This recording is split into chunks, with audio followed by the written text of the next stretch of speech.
업을 내려놓는 가장 단순한 수행. 아무리 기도해도 같은 문제가 반복되는 느낌. 혹시 받아본 적 있으신가요? 열심히 살았는데도 이상하게 삶이 무겁고 마음이 자꾸 같은 자리로 돌아옵니다.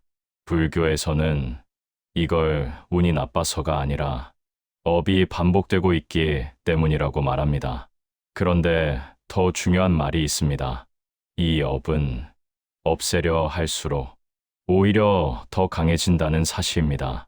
그래서 불교에는 업을 없애는 기도가 아니라 업을 내려놓는 가장 단순한 수행이 있습니다. 오늘은 그 이야기를 해보려 합니다.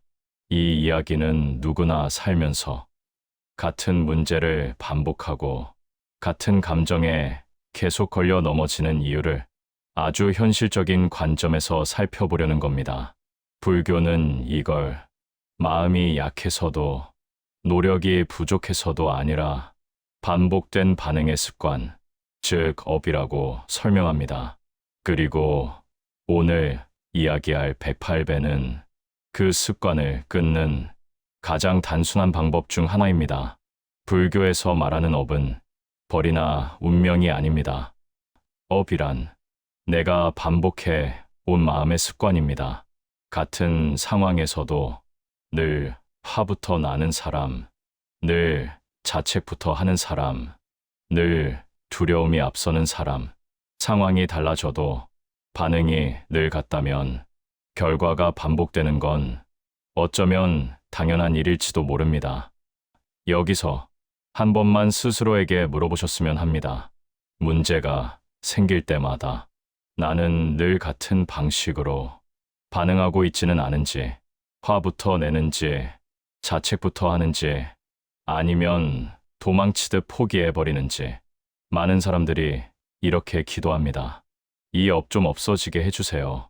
하지만 불교에서는 말합니다. 붙잡고 싸우는 순간 그 업은 더 강해진다고요. 없애려는 마음 자체가 이미 집착이기 때문입니다. 여기까지 들으시면서 이런 생각이 드셨을 수도 있습니다. 마음 습관이 문제라면 생각을 고치면 되는 거 아닌가. 그런데 바로 여기서 대부분의 수행이 막힙니다. 생각은 마음의 가장 겉면에 있습니다. 하지만 업은 생각보다 훨씬 아래 몸과 반응의 층에 남아 있습니다. 그래서 머리로는 알겠는데 몸은 늘 같은 반응을 반복합니다.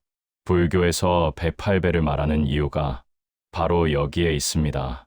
108배는 생각을 설득하지 않습니다. 몸을 먼저 낮추게 합니다.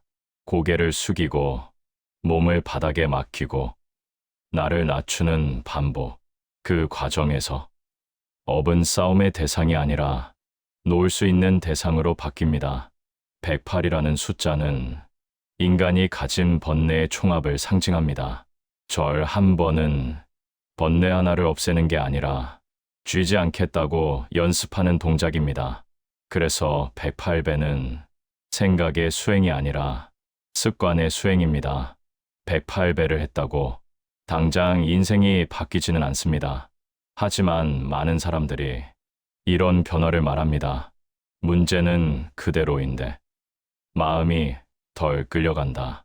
감정이 오래 머물지 않는다. 하루가 덜 무너진다. 이게 바로 업이 내려놓아지기 시작했다는 신호입니다. 108배는 억지로 참으며 하는 수행이 아닙니다. 숨이 가쁘면 쉬어도 됩니다. 54배, 36배부터 시작해도 됩니다.